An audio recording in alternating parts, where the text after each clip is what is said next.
Halo semuanya, kembali lagi bersama saya Michael. Ya, di video kali ini kita coba membahas apa sih yang terjadi di market kemarin ya. Terus sekarang ini apa yang harus kita lakukan, oke?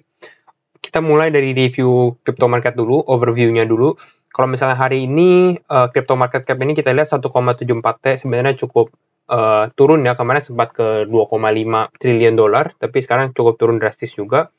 Turun sekitar 3,82% hari ini, berarti sebenarnya ini cukup sudah lumayan lah. Kemarin soalnya sempat hampir 20% juga market turun ya. Kita lihat Bitcoin nomor 1, Bitcoin sudah kembali di level 40 ribunya, jadi ini sudah cukup bagus karena Bitcoin sudah kembali ke level 40 ribu. Kita lihat Ethereum masih ada merah, jadi beberapa market koin-koin yang top 10 ini masih beberapa masih koreksi cukup dalam juga ya. Kita lihat seperti Ethereum, Binance, XRP, walaupun cuma sekitar 15% sama 5%-an seperti itu ya. Tapi ini cukup seperti Polkadot, 26% ini sebenarnya good buy banget untuk kalian yang mau beli Polkadot juga ya. Oke, tapi tidak semua koin juga yang turun ya. Kita kalau bisa lihat ke sini, 24 jam terakhir ini seperti ICP, internet komputer ini sudah naik sekitar 36%. Jadi dia reboundnya cukup kuat juga ya. Terus kita lihat ada Waves, Celsius, Digibyte, dan ada beberapa stablecoin. Kalau stablecoin ini normal lah, karena mereka memang stabil ya harganya, seperti itu ya. Berarti ini cukup bagus, dan yang interesting atau yang menarik adalah Bitcoin Dominance. Bitcoin Dominance kembali naik lagi ke 43%, sedangkan Ethereum turun ya. Kemarin sempat hampir 20%, sekarang 17,8%. Oke, kenapa sih Bitcoin Dominance ini bisa naik? Kita coba lihat ke chartnya. Memang kemarin kita kalau lihat ini chart daily ya, jadi ini percentage kalau kalian yang belum tahu Bitcoin Dominance. Kemarin berarti ini Bitcoin sempat mengenai bottomnya juga. Bottomnya di berapa? Sekitar 35%. Oh, di sekitar 40%-an di sini ya. Kena bottom di 40%, lalu sekarang rebound ke atas lagi ya. Sekarang sudah di level 44%. Jadi sebenarnya cukup bagus. Apa sih kenapa Bitcoin Dominance bisa naik? Artinya adalah pada saat kemarin Bitcoin koreksi, bukan cuma Bitcoin koreksi, altcoin lain juga ikutan koreksi juga, karena mereka mengalami koreksi yang lebih dalam daripada Bitcoin seperti itu. Makanya kita lihat sendiri bahwa Bitcoin dominance-nya juga naik gitu ya. Sebenarnya ini juga bagus, berarti price Bitcoin semakin ini ya, jadi naik kembali ya. Kalau price Bitcoin naik kembali, kemungkinan besar altcoin lain juga bakal mengikutinya. Kita lihat juga Fear and Greed Index. Fear and Greed Index sebenarnya sekarang ini sudah di extreme fear, 11 dari 100 ya, berarti ini sebenarnya udah very low atau sangat-sangat rendah sekali kalau misalnya kita bandingkan dalam 1 tahun terakhir nih, dari Mei 2020 sampai 20 Mei 2021, ini kita nggak pernah di bawah 20 nih. Baru kemarin seminggu terakhir kita baru sampai di level 20 dan kita sampai di level 11 sekarang ya. Jadi sebenarnya ini kalau misalnya fear, berarti orang pada ketakutan. Sebenarnya ini adalah good time untuk membeli ya, tapi ntar kita bahas dulu. Apakah kita harus membeli sekarang atau kita tunggu dulu ya. Nah, kita bahas dulu sih, kita bahas ini dulu deh. Apa sih yang terjadi kemarin market crash ya. Terus ini Elon Musk juga kemarin sempat tweet pada saat market crash ini, Elon Musk justru tweet. Apa sih yang Elon Musk tweet? Oke. Jadi pada saat kemarin market crash, mungkin kalian harus lihat dari chartnya juga ya. Mungkin chartnya chart Bitcoin USD ya. Ya benar. Kita lihat daily. Nah ini kemarin Bitcoin ini sampai ke level low-nya itu sekitar 30.000 ya, sekitar level 30.000 kemarin low-nya ya. Jadi ini semua altcoin juga turun cukup jauh juga. Nah pada saat turun ini Elon Musk sebenarnya sempat tweet. Jadi ini kita baca dulu ya. Mr. Musk tweeted that Tesla had diamond hands, using the emoji to signify when a cryptocurrency holder refuses to sell their digital coin. Nah ini tweetnya bahwa si Elon Musk bilang Tesla has diamond, karena diamond sama hands. Artinya apa sih? Diamond hands ini artinya pada saat pada intinya dia tetap hold cryptocurrency yang mereka punya, seperti itulah. Cryptocurrency holder refuses to sell their digital coin, seperti itu. Nah, setelah tweet ini, yang terjadi adalah memang cryptocurrency price target shows that Bitcoin price spike slightly. Memang sempat naik juga. Makanya kita lihat kalau misalnya di sini sempat naik, langsung sedikit naik juga ya di sini. Dari 34.000 ke 37.000 in little over 15 minutes. Bukan cuma Bitcoin doang, sebenarnya beberapa altcoin juga ikutan naik juga seperti itu. Nah, kita tanya penyebabnya apa sih? Sebenarnya ada beberapa penyebabnya ya. Kita juga tidak tahu apa sih penyebabnya market turunnya. Yang pertama, kemungkinan besar, kemarin kan kita tahu di awal minggu ini Elon Musk ada bilang bahwa bukan awal minggu, mungkin minggu kemarin ya, Elon Musk bilang bahwa Tesla tidak menerima lagi ini ya, Bitcoin untuk membeli Tesla seperti itu ya. Mr. Musk had recently caused a smaller cryptocurrency crash after he announced that his electric car company would not be accepting payment in cryptocurrency. Nah, ini pertama satu, tapi sebenarnya seperti kalau menurut saya sebenarnya bukan ini ya.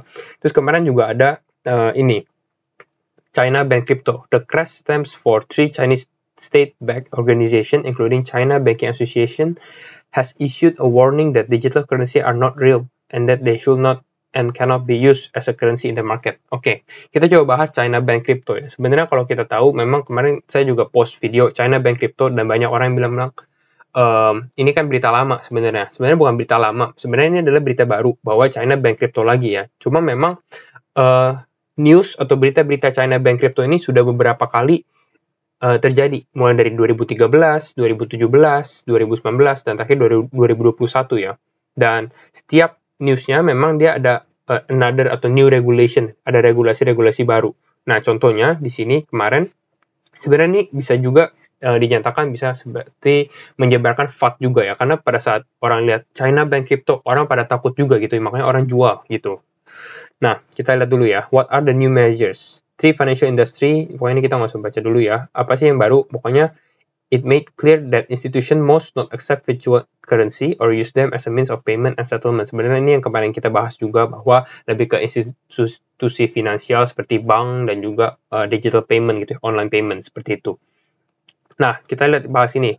What were earlier rules in China against cryptocurrency? Jadi, regulasi-regulasi apa sih sebenarnya yang dulu ya? Jadi, contohnya 2013 ini, Government of China, jadi pemerintahnya China ini dia bilang bahwa Bitcoin itu adalah virtual commodity ya. Tapi tidak lama kemudian setelah dia bilang, oh ini virtual commodity dan orang boleh trading atau participate on its online trade, gak lama kemudian dia bilang bahwa the PBOC ini adalah People Bank of China, kayak Bank Indonesianya, dia bilang bahwa ban banks and payment companies from providing Bitcoin-related services. Jadi sepertinya cukup lucu juga. Jadi 2013 mereka bilang, oh ya kita kalian bolehlah mau trading cryptocurrency gitu ya. Lalu later that year di tahun yang sama dia bilang di-ban, dilarang seperti itu. Nah, terus di 2017 sekarang dia juga bilang bahwa China ban ICO, Initial Coin Offering. Terus nggak lama kemudian sekarang ban financial institution ya, seperti itu.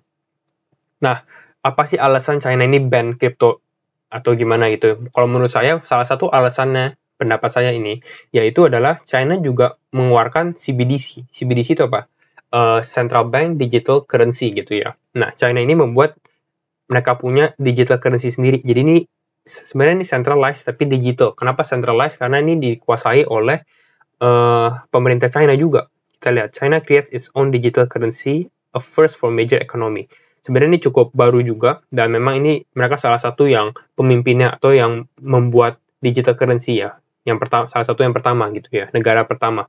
Nah, China version of a digital currency is controlled by its central bank. Jadi bedanya, sepertinya ini digital currency kan kalau misalnya kita lihat, oh sama nih kayak crypto, sebenarnya agak beda. Kenapa? Karena digital currency ini centralized, sedangkan crypto itu decentralized. Seperti itu.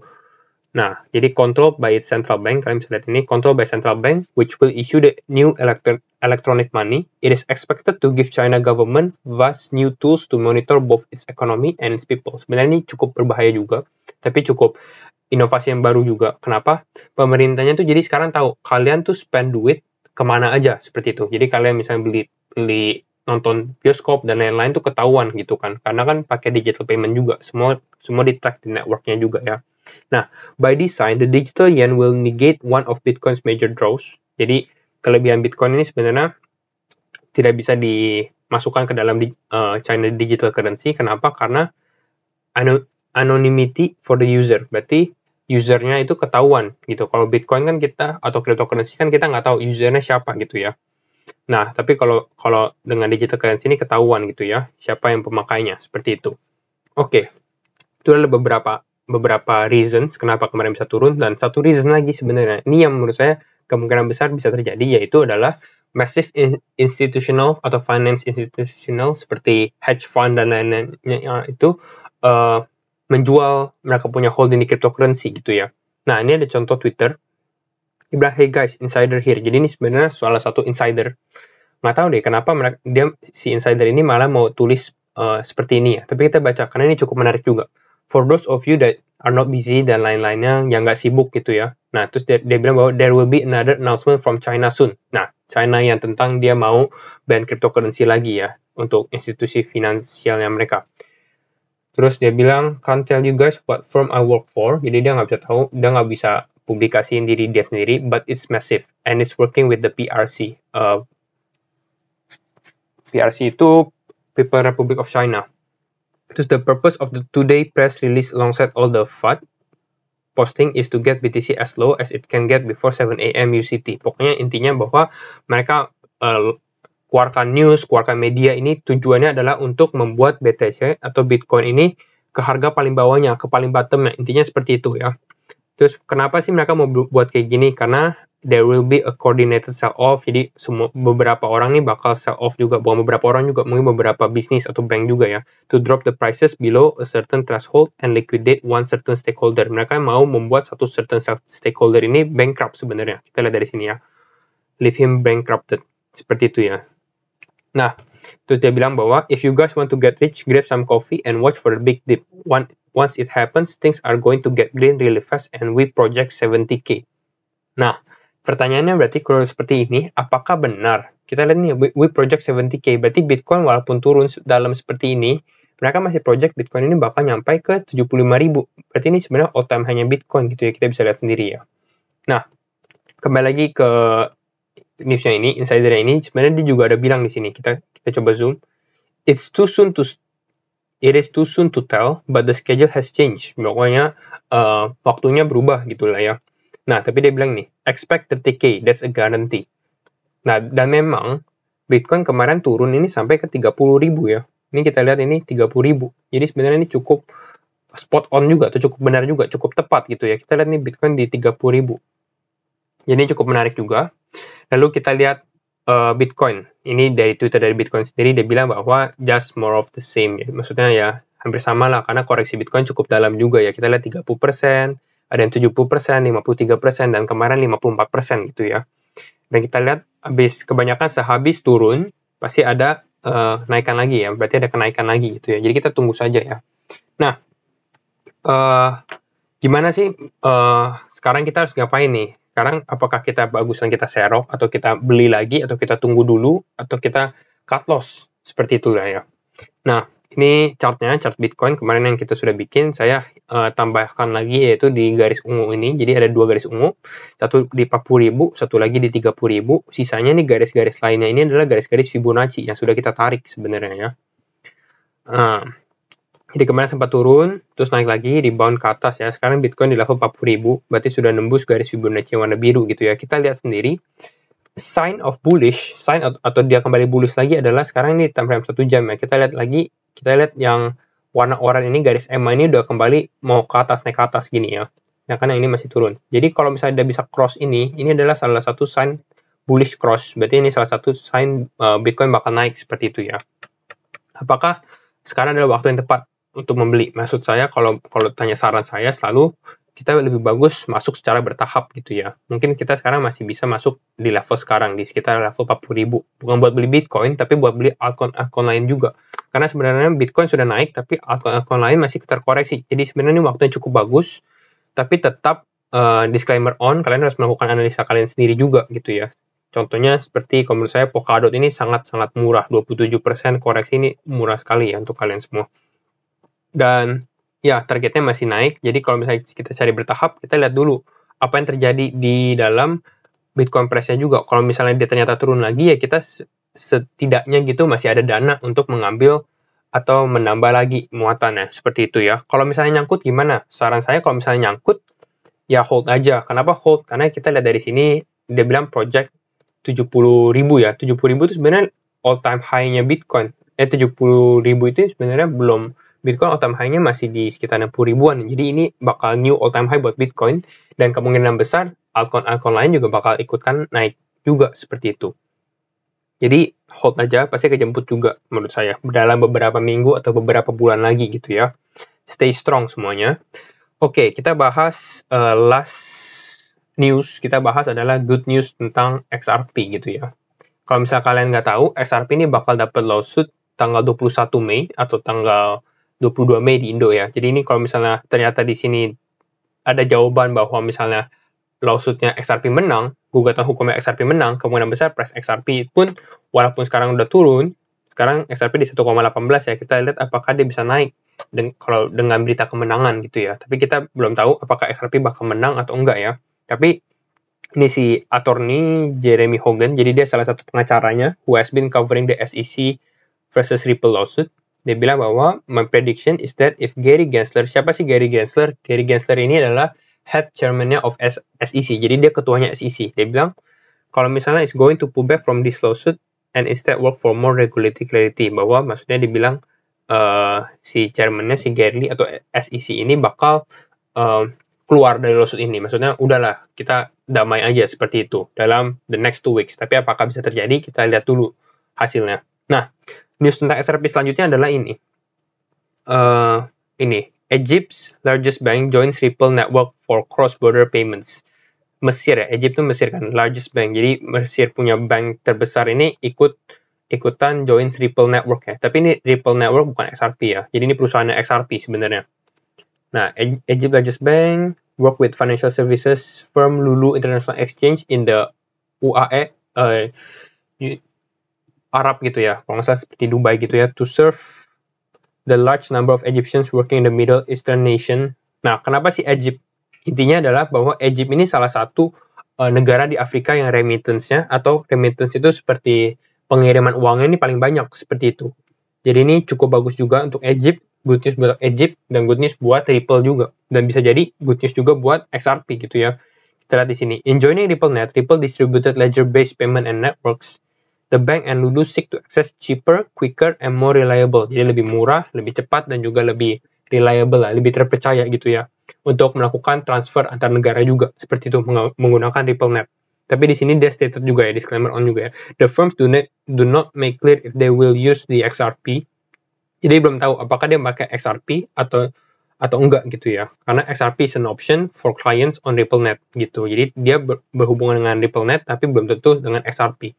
Tapi kalau misalnya berhubungan dengan RippleNet, bakal ada dapat news juga atau kena efek juga di dalam XRP juga seperti itu.